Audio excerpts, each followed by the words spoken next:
Salt Lake City, a pair of short-track speed skating coaches at the Utah Olympic Oval in Kearns were eagerly waiting Friday for the arrival of the International Olympic Committee delegation in Utah visiting venues for a 2034 Winter Games, so they could catch up with a former teammate from China, who's now an IOC member. "We competed together. They are all my sisters. I am so happy to see my friends," Hong Jiang told reporters after hugging and chatting in Chinese with Tianyu Fu and Li Geng. They trained with Jiang, who turned 36 Friday, until she switched to long-track speed skating at 10 years old, winning China's first gold medal in the sport in the 2014 Winter Games in Sochi, Russia.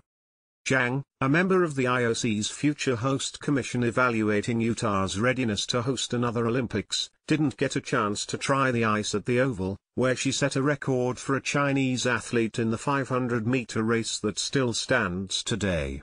"I promise I will come back," the IOC member since 2018 said.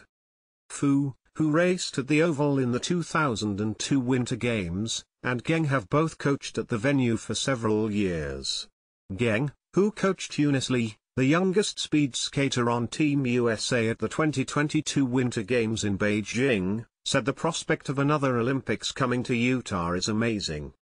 The IOC delegation, which includes IOC members, executives and staff as well as sports officials, received a private briefing at the Oval as figure skaters as young as 6 years old twirled on the center ice sheets, then headed to what was expected to be a long meeting about the financial side of hosting.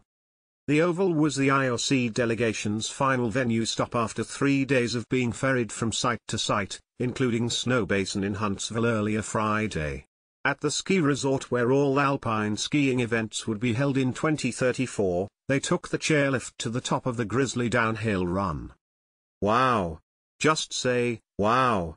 It brought back all of the memories from '02, said Austrian IOC member Karl Storz, the chairman of the Future Host Commission. As the Austrian Olympic Committee president in 2002, he watched from home as one of his countrymen won a gold medal at Snowbasin. "It is so steep here, you couldn't imagine if you are in front of a TV," Storz said. "If you see it in nature, that's really amazing. It's a beautiful area here. Fantastic." Fraser Bullock, president and CEO of the Salt Lake City, Utah Committee for the Games that's behind the bid, was clearly pleased with how the visit has gone. "From my perspective, the IOC loves every minute of this visit," Bullock told reporters. "Nothing is a sure thing, but I'd say we're on a very, very strong track."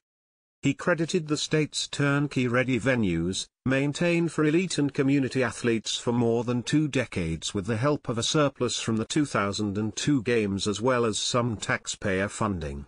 But while Bullock said the IOC delegation loved the venues, the Utahns they met there made an even bigger impression.